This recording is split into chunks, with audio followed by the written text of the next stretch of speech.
So fellowship AA வந்துக்கிட்டு இருக்கும்போது 1973 74 அந்த ரேஞ்சிலே வந்து பிக் புக்கும் நம்பர்ஸ் நிறையா வர ஆரம்பிச்சிட்டாங்க. குரூப் மெம்பர்ஸ் நிறையா, ஃபெலோஷிப் நிறையா பெருக ஆரம்பிச்சிட்டாங்க. ஸோ அந்த அவங்களோட கான்வர்சேஷன் எல்லாமே, பேச்சுகள் எல்லாம் கொஞ்சம் மாறி மாறி போயிட்டுருக்கு. இந்த ப்ரோக்ராமும் ஃபெலோஷிப்பும் கொஞ்சம் டிஃப்ரெண்ட் ஆகிட்டுருக்கு. ஏன்னா அதுக்கு முன்னால் இருந்தவங்களுக்கு வேறு பேசுகிறதுக்கு வேறு எதுவுமே கிடையாது. அதனால் இந்த மீட்டிங்கில் அந்த 100 பேரும் பேசுனது வந்து ஒன்லி பிக் புக்கில் என்ன போட்டிருக்கோ அதை மட்டும் பேசியிருக்காங்க. அடுத்து வர வர ஒவ்வொருத்தரும் தனித்தனி கருத்தை கொடுக்க கொஞ்சம் கொஞ்சமாக மாற ஆரம்பிச்சிருச்சு. ஸோ இதை வந்து அவங்க எப்படி வந்து இதை யூஸ் பண்ணாங்க, இதோட ஆரம்பத்தில் எப்படி ரெக்கவரி இருந்துச்சு அப்படின்றதெல்லாம் பற்றி அந்த Tamil big book V111 VIII போட்டிருக்கோம்.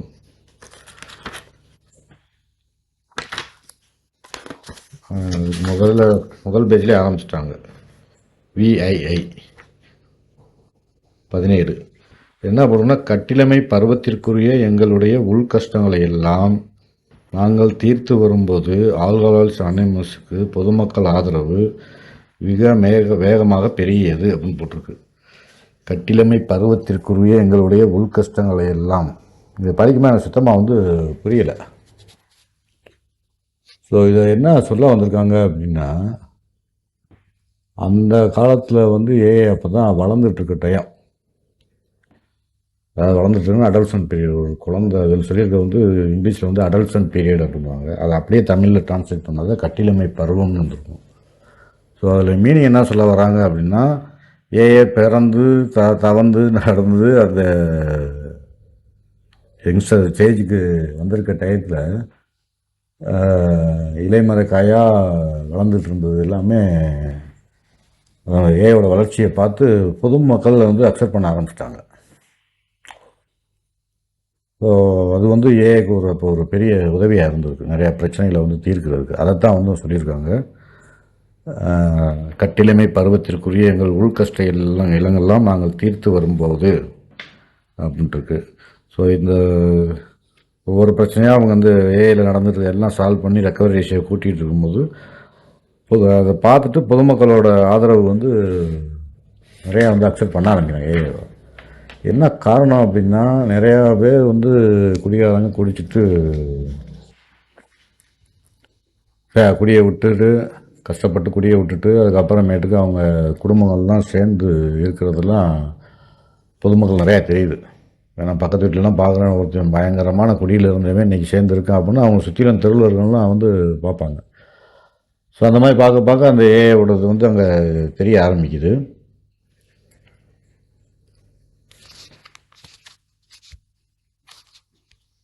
ஸோ ஏஐயோட வளர்ச்சி, அந்த வளர்ச்சி தெரிய ஆரம்பிக்குது. ஸோ இதில் வந்து என்னென்னா, நம்ம ஆரம்பத்தில் அந்த டயத்தில் வந்து ஏஐக்கு வந்தவங்க ஒரு 50% பேர் வந்து உடனே குடியை விட்டுட்டு அதுக்கப்புறம் ரிலாப்ஸ் ஆகாமல் இருந்திருக்காங்க. ஒரு 25% பேர் வந்து வந்துட்டு ஒரு 2-3 ரிலாப்ஸ் பண்ணிவிட்டு அதுக்கப்புறமேட்டுக்கு திருப்பி ரெக்கவரிக்கு வந்திருக்காங்க. ஆனால் மீட்டிங் அந்த ரிலாப்ஸ் ஆனவங்க ஏற்கனவே ஏஐ மீட்டிங் வந்துட்டுருக்காங்க, ரிலாப்ஸ் ஆகிறாங்க, திருப்பி கண்டினியூஸாக மீட்டிங் வர்றாங்க. கொஞ்ச நாளில் அது செட் ஆகிடுது. அதுக்காக இதெல்லாம் வேணாம் அப்படின்னு போனவங்க எல்லாமே வந்து 3/2 பங்கு வந்து ரிட்டர்ன் வந்துட்டாங்க. அவங்களுக்கு அந்த காலங்கள் செல்ல செல்ல பாதிப்புகள் அதிகமாக எப்போ வேறு வழி இல்லை தான் சொன்னாங்கன்றது ரொம்ப நாள் கழித்து வந்திருக்காங்க. ஸோ அந்த பிக் புக்கில் சொல்லியிருக்கிறது படி பார்த்துட்டா 75% ரெக்கவரி ஆரம்பத்தில் இருந்தது. இன்றைக்கி அது எவ்வளோ தூரத்துக்கு இருக்குன்றது தெரியல. அப்போ நான் அது கொஞ்ச நாளைக்கு மேலே பார்க்கும்போது ஸ்டாட்டிக்ஸ் வந்து சொல்கிறது வந்து 5% ரெக்கவரி அப்படின்னு தான் சொல்கிறாங்க. அந்த ஃபெலோஷிப்பு தோழமை இயக்கம் வந்து அது மாறுறதுக்கு காரணம் வந்து நிறையா பேர் ஏஐயில் வர்றவங்க, அப்போ அங்கே ஒரு சில சோம்பேறிகள், ஒரு கலைக்கு ஆதெல்லாம் இருக்கிறவங்களாம் அவங்களுக்கு வந்து மீட்டிங் வர அந்த ஃபெலோஷிப்லேயே வந்து நிறைய கம்ஃபர்டபுள் கிடச்சிருக்கும். ஸோ அவங்களெல்லாம் புதுசாக வரவங்களாம் இன்சீஸ் பண்ணுறது பூராமே அதெல்லாம் ஒன்றும் பண்ண வேணாம், வாங்க மீட்டிங் மட்டும் வாங்க சரியாயிடும் அப்படின்றதெல்லாம் சொல்ல ஆரம்பிச்சிருக்காங்க. பட் எதுவாக இருந்தாலும் இந்த ஆடியோ கேட்குறவங்க வந்து இன்றைக்கி இருக்கிற ஃபெல்லோஷிப் இந்த ஏஏ அந்த இப்போ இந்த ஆடியோ இதை மட்டும் கன்ஃபியூஸ் பண்ணிக்கிற வேண்டாம். இல்லை தேவையான விஷயங்கள் ரெக்கவரிக்கு சம்மந்தமாக என்ன இருக்கோ அதை மட்டும் எடுத்துக்கிட்டால் ரொம்ப நல்லாயிருக்கும். ஸோ வந்துட்டு எனக்கெல்லாம் என்ன ஆச்சுன்னா, நாங்கள் மீட்டிங் வந்து ஆரம்பத்தில் நல்ல ஏஏ ரொம்ப இன்ட்ரெஸ்டாக இருந்துச்சு. நிறையா விஷயங்கள் வந்து பேசிகிட்டு இருந்தோம். அதனால் ஸ்பான்சர் எடுத்துகிட்டு இப்போ ஒருத்தவங்க ஏஏ அதில் இன்னொன்று அடுத்தடுத்து தெரியாத விஷயம் என்னென்னக்கோ அதை பற்றிலாம் வந்து பேசி படிக்க அப்படியே தான் இருந்தது. அடுத்து கொஞ்சம் நாள் இங்கே மீட்டிங்லாம் வரும்போது அந்த தான் எதுவும் இல்லை, ஒன்லி கதைகள் நம்மளுக்கு நடந்த காலையிலேருந்து சாயந்தரம் நடந்த நிகழ்வுகள் அப்படின்றத பார்த்துட்டு எனக்கெல்லாம் கொஞ்சம் ஆரம்பத்தில் என்ன அப்படின்றது கொஞ்சம் போகிறத அப்படியே குறைச்சிட்டு மீட்டிங் போகிறதெல்லாம் குறைச்சாச்சு, பேசிக்கிட்டே இருந்தது. ஆனால் அது கண்டிப்பாக வந்து என்னோடய பொறுப்பை தட்டி கழிக்கிறதுக்காகன்றது நல்லா தெரியுது. ஸோ அதனால் எதுவும் குழப்பிக்கிற வேண்டாம். ஸோ இப்போ என்னோடய டியூட்டி ஓல் டைமோட டியூட்டி வந்து என்னென்னா, நியூ கமருக்கு புதுசாக வர்றவங்களுக்கு சரியான இந்த ஏஏவோட தத்துவங்களை என்னோடய அனுபவத்து மூலிமா சொல்கிறது தான் என்னோடய வேலை. ஸோ அதைத்தான் நம்ம பார்க்க போகிறோம், வேறு ஒன்றும் இல்லை. அது மாதிரி இந்த பிக் புக்கு படிக்கும்போது நிறைய விஷயங்கள், ஒரு சில விஷயங்கள் புரியாமல் இருந்துச்சு அப்படின்னா அதை கொஞ்சம் கேட்டு புரிஞ்சுக்கிறது ரொம்ப முக்கியம். ஏன்னா இப்போ நான் அந்த படித்ததுலேயே பார்த்தீங்கன்னா, நம்ம தமிழ் புக்கில் வந்து விஐஐன்றதில் போட்டிருக்கிறதுல அந்த கட்டிலமை பருவத்திற்குரிய எங்களுடைய உள்கஷ்டங்களை எல்லாம் நாங்கள் தீர்த்து வரும்போது அப்படின்றது வந்து எனக்கு சுத்தமாக வந்து புரியவே இல்லை. திருப்பி திருப்பி எத்தனை தடவை படித்தாலுமே. ஸோ இது வந்து கொஞ்சம் டிரான்ஸ்லேஷனில் அது எக்ஸாக்டாக கொடுக்க முடியல, அவ்வளோதான்.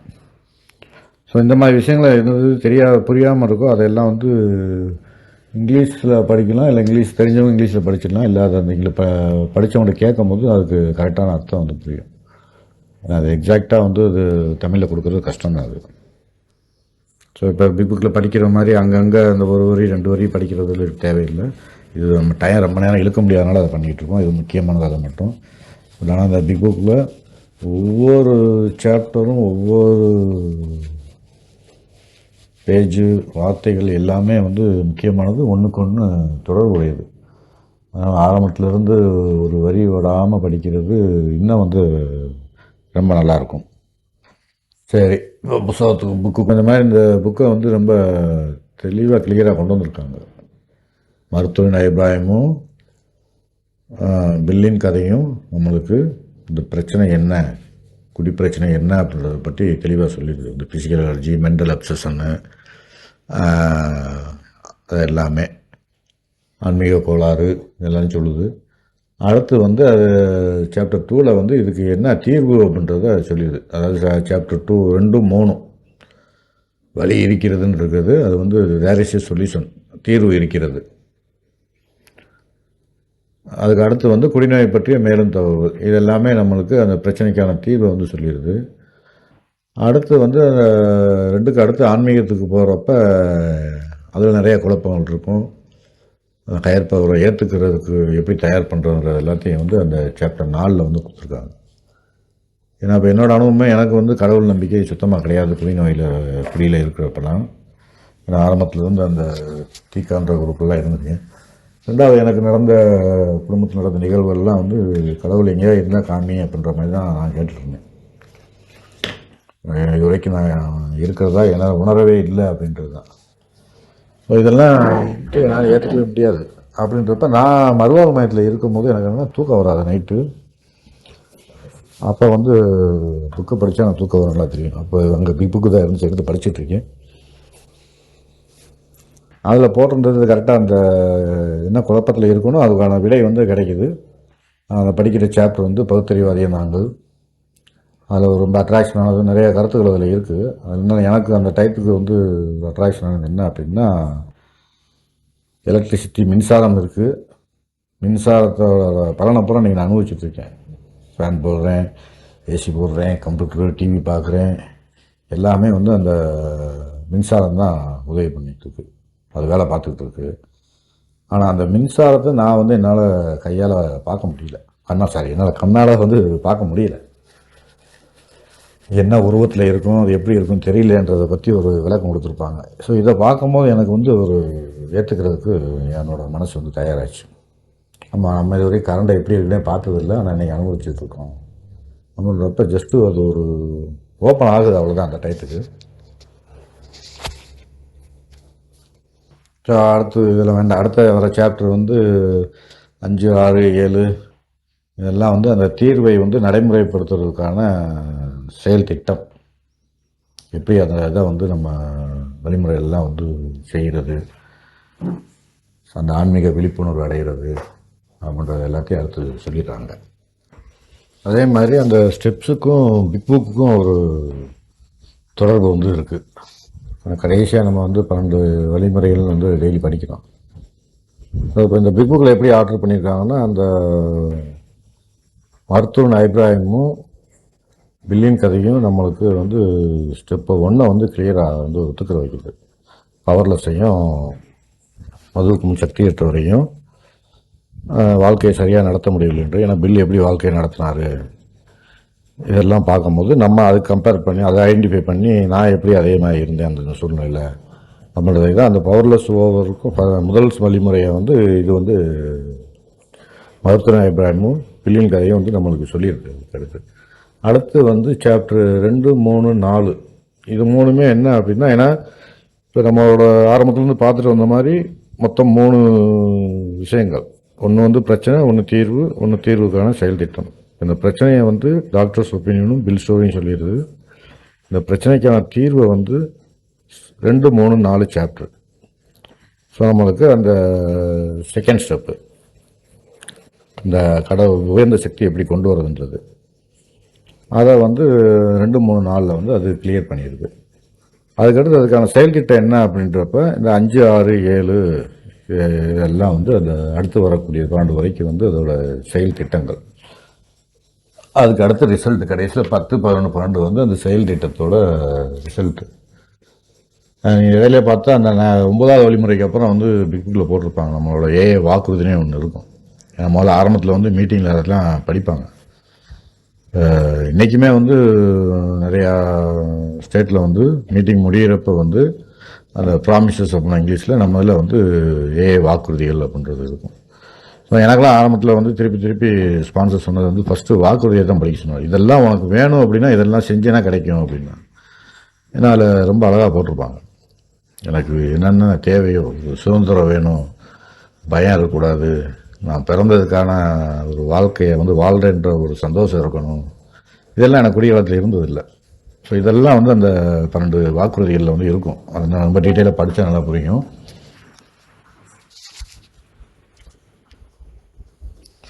ஸோ அந்த பிக் புக் வந்து என்னென்னா, ஃபஸ்ட் எடிஷன் 1939 முதல் பதிப்பு வந்திருக்கு. அடுத்து 1955 2வது பதிப்பு வந்திருக்கு. அந்த 2வது பதிப்பு தான் நம்மளுக்கு வந்து தமிழில் வந்து கொடுத்துருக்குது. அது அடுத்து இந்த 39லேருந்து 55 வரைக்கும் 16 வருஷத்தில் மொத்தம் வந்து ஃபஸ்ட்டு பதிப்பு வந்து 3 லட்சம் காப்பி வந்து பிரிண்ட் பண்ணியிருக்காங்க. அடுத்து 2வது செகண்ட் எடிஷன் வந்து 55 போட்டிருக்காங்க. அது மொத்தம் 11,50,000 புக்கும் வந்து அப்பயே சேல்ஸ் ஆகிருக்கு. இப்போ ஆல்மோஸ்ட் வந்து ஒரு 80 வருஷத்துக்கு முன்னாலே வந்துருக்கு.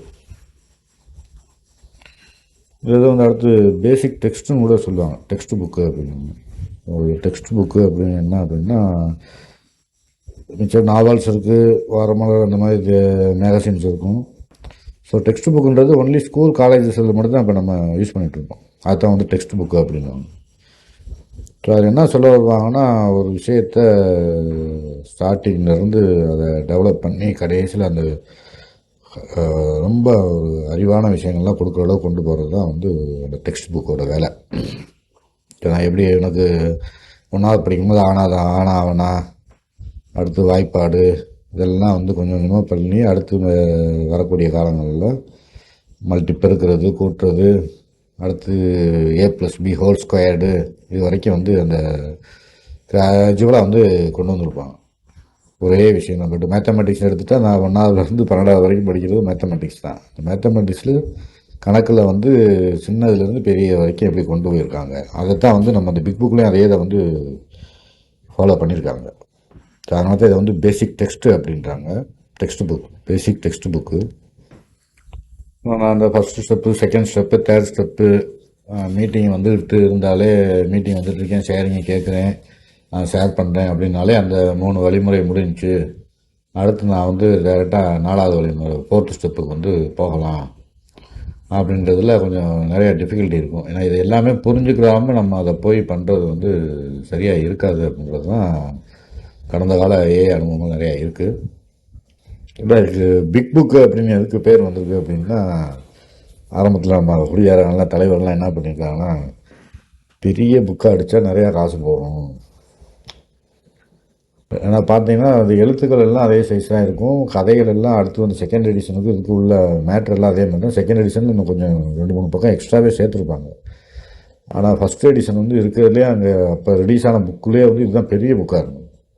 பேப்பர் வந்து திக்கான பேப்பரு, அட்டை நல்ல பெரிய அட்டை எல்லாம் போட்டு கொஞ்சம் வெயிட்டாக இருந்தால் பார்க்குறதுக்கு பெருசாக இருக்கும் அப்படின்றது தான் அவங்க போட்டிருக்காங்க. அதை வச்சு தான் வந்து பிக் புக்குன்னு போட்டிருக்காங்க. நீ கூட ஒருத்தர் நண்பர் கேட்டார் பிக் புக்கு அப்படின்ட்டு. பெருசாக இருக்கிறனால தான் சைஸில் அந்த டைட்டில் இருந்ததில் இதுதான் பெருசு. அடுத்து வந்ததெல்லாம் வந்து நார்மல் அளவுக்கு கொண்டு வந்துட்டாங்க. ஸோ அடுத்த விஷயங்களை போட்டிருக்காரு என்னன்னா, நம்ம பேஜ் ஐன்றது முதல் முன்னுரைன்றதில் கடைசியில் பார்த்துட்டா இந்த செல்வம் கூட அதில் போட்டிருந்தாப்புல, ஆல்காலிஸ் அனானிமஸை சேர்ந்த 100க்கும் மேற்பட்ட மக்களாகிய நாங்கள் நம்பிக்கைக்கே இடமில்லை என தோன்றிய மன உடல் நிலையிலிருந்து குணமடைந்தவர்கள். நாங்கள் குணமடைந்தது எவ்வாறு என்பதை பிற குடிநோய்களுக்கு தெளிவாக விளக்குவதே இப்புத்தகத்தின் முக்கிய நோக்கமாகும். ஸோ இந்த பிக் புக்கு ஒருத்தரோட கருத்து இல்லைன்றதுக்கு ஒரு உதாரணம். ஆலோசனை சேர்ந்த 100க்கும் மேற்பட்ட, ஏன்னா அந்த டைத்தில் அந்த 100 பேர் இருந்திருக்காங்க புக்கு எழுதும்போது ஃபஸ்ட் எடிஷன். அப்போ 100க்கும் மேற்பட்ட அப்படின்றது தான் இந்த பிக் புக்கை ஒருத்தர் எழுதலை, 100 பேர் சேர்ந்து தான் வந்து இதை வந்து பிக் புக்கை வந்து அப்ரூவல் பண்ணி வெளியே விட்டுருக்காங்கன்றதுக்கு சொல்ல வர்றாங்க. ஸோ அடுத்து என்ன அப்படின்னா, இனிமேல் புரிய விடவே முடியாது, நமக்கு வாழ்க்கையே இல்லைன்னு நினச்சி எல்லாம் நம்பிக்கை இழந்தவங்க எல்லாம் நாங்கள் நம்பிக்கைக்கு வந்திருக்கோம், வந்து குணமடைஞ்சிருக்கோம். நாங்கள் எப்படி குணமடைஞ்சோம் சொல்கிறது தான் இந்த புக்கோட வேலை, முக்கிய நோக்கம் அப்படின்னு சொல்லி சொல்கிறாங்க. ஸோ அதில் என்னன்னா, இதில் ஆரம்பத்துலேருந்து எனக்கும் ஒரு கான்ட்ராவர்சி இருந்தது. ஆல்காலிக்கு வந்து குடிநோயிலிருந்து குணமடைய முடியுமா முடியாதா அப்படின்றது தான். மீட்டிங்கில் வந்து ஒரு சிலர் வந்து நான் குணமடைந்து கொண்டு இருக்கும் குடிநோயாளி அப்படின்னாங்க. நான் அப்போ கேட்பேன், என்னோடய கேள்வி என்னென்னா, எத்தனை வருஷத்துக்கு இதை நான் சொல்லிக்கிட்டே இருக்கிறது, குணமடைந்து வரும் குடிநோயாளி அப்போ குணமடையாமே இருக்குதுன்னா எதுக்கு ஏஐ அப்படின்றத நான் கேட்டிருந்தது. ஸோ இங்கே வந்து கிளியராக போட்டிருக்காங்க.